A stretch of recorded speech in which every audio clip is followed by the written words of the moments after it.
Video করে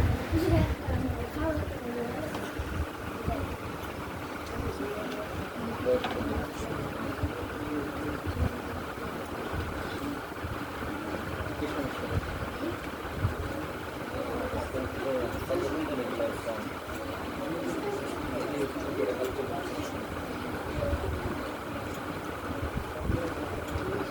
আবার বেড়ে যায় তার শরীরে কোথাও আছে কোথায় খবর নিচে আছে রানের চিপায় আছে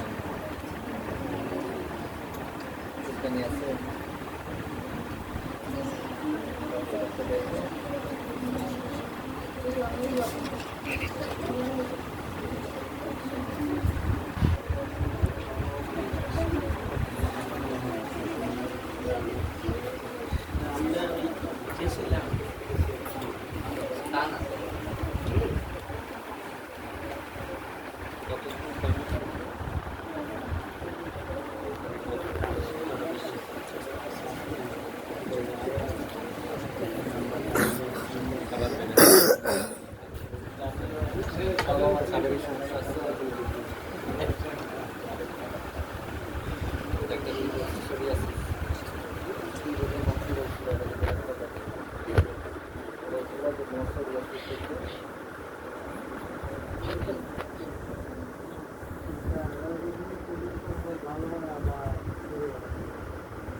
এই জায়গাগুলোতে সাবান সাবান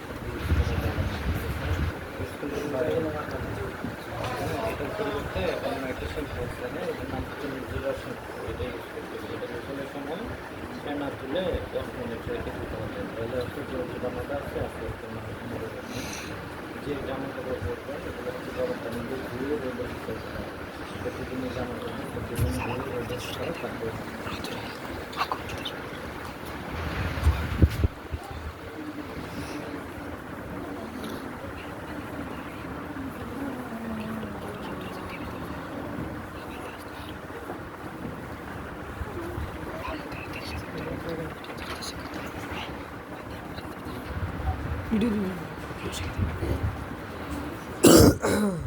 সময় লাগবে যেহেতু অনেকদিন ধরে 1 বছর ধরে এটা আস্তে আস্তে ইমপ্রুভ হবে হ্যাঁ যেগুলো হচ্ছে ইমিউনিটিগুলো মানতে হবে হ্যাঁ গরম পানি দিয়ে গোসল করা যাবে না সাবান করতে লাগানো যাবে না তেল ইউজ করতে হবে করবেন, ইউজ করবেন, আস্তে আস্তে কমে যাবে। একবারে যদি কোনো ইমপ্রুভ না কমে, আপনি ওজন কিংবা 7 দিন 15 দিন পরে ইমপ্রুভ না হলে আসলে যে ওজন তুলে যাবে, হ্যাঁ? ওই যে দিয়ে সামনে ইমপ্রুভ করলে আমি দিয়ে দেবো।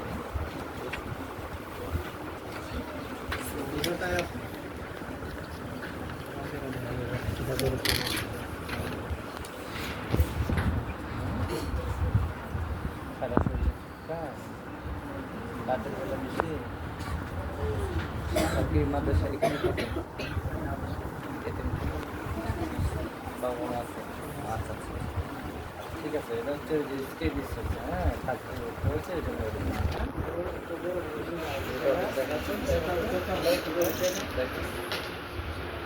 আর কোথাও আছে, এখানেও আছে, ঠিক আছে, এটা কেবিসি, হ্যাঁ, ভয় পাওয়ার কিছু নাই। কেবিসের একটা ওষুধ সবাই গেছে, একটা লোশন, এটা হচ্ছে লোরিক্স প্লাস লোশন। এটা হচ্ছে সব বাচ্চারা গলার নিচ থেকে, যারা একসাথে থাকে, সবার গলার নিচ থেকে একটা সাবান কিছু লাগাবে রাতের বেলা। লাগানোর পর পরিবেশ করে সাবান দিয়ে গোসল করে দিবে। সবাই একসাথে লাগাইতে দিব। ডাক্তার মহিউজ্জামান সাহেব স্যারের মেডিকেল ক্যাম্প চলছে। সব একসাথে গরম পানি দিয়ে ধুয়ে রেডি শুকাইতে হবে। 7 দিন পর পর এভাবে 1 মাস মধ্যে এটা করতে হবে, তাহলে জীবাণুটা একবারে মরে যাবে। তাহলে কিন্তু ওষুধ দিয়েও এটা কোনো লাভ হবে না যদি একসাথে সবাই না নেয়।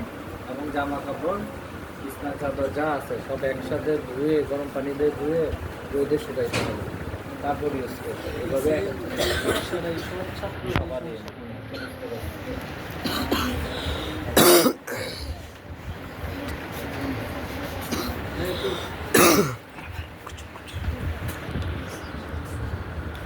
লাইভ করো, লাইভ।